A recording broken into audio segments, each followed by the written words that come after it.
a door, a parlour window, the windows upstairs of a larger bedroom and a smaller one.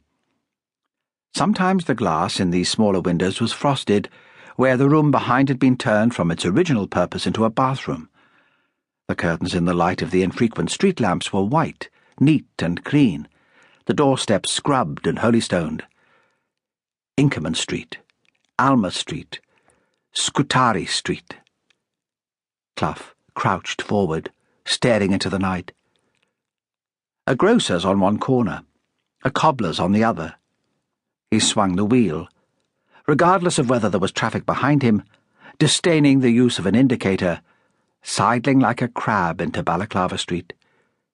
The street was unadopted, and the rear wheels of the car spun on the slope, slippery with rain, scouring the wet grass, sending mud flying. Cluff pulled on the brake.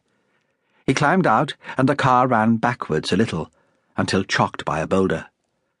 He could feel it in the blackness. A difference in atmosphere, a sense of evil, of things hidden. The doors he passed should have been locked and bolted. In the dark they appeared closed. But Cluff had an impression that they were open, just the slightest of cracks, people listening behind them, in unlit hallways. Pale patches showed in the upstairs windows of the houses on the side opposite to him, disappearing when he paused to look. Eyes watched him.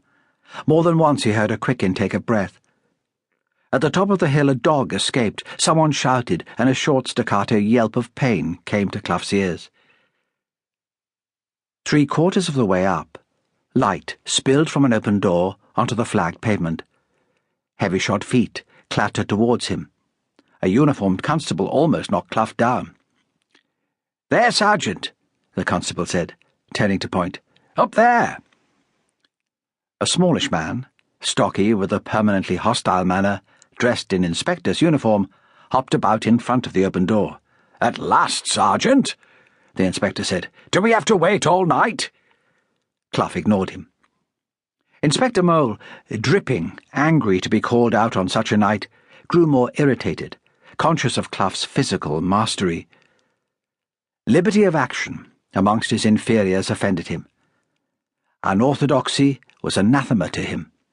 He was a natural man, suitably married, the father of a family.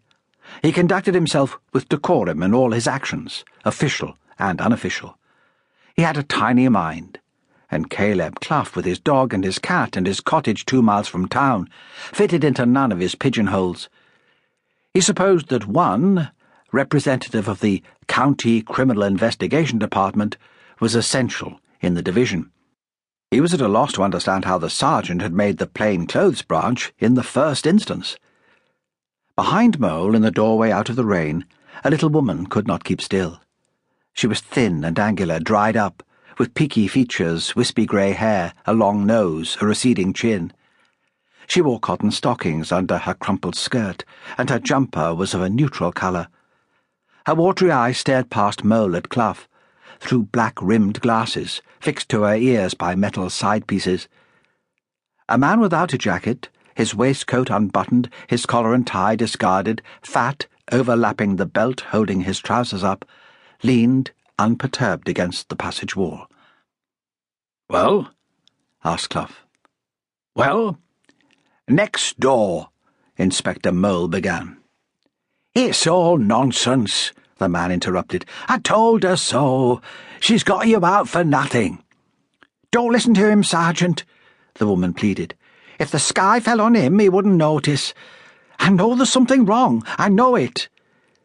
"Tell me about it, Mrs. Toogood," Cluff said quietly.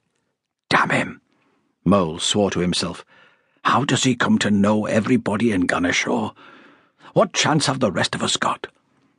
"I always said so," the woman went on in a piercing voice. "Married, at 45, to him. 20 years younger if he's a day." "Look," said her husband, "why don't you come in? She'll talk for hours." "Amy?" Cluff asked. "Is it Amy?"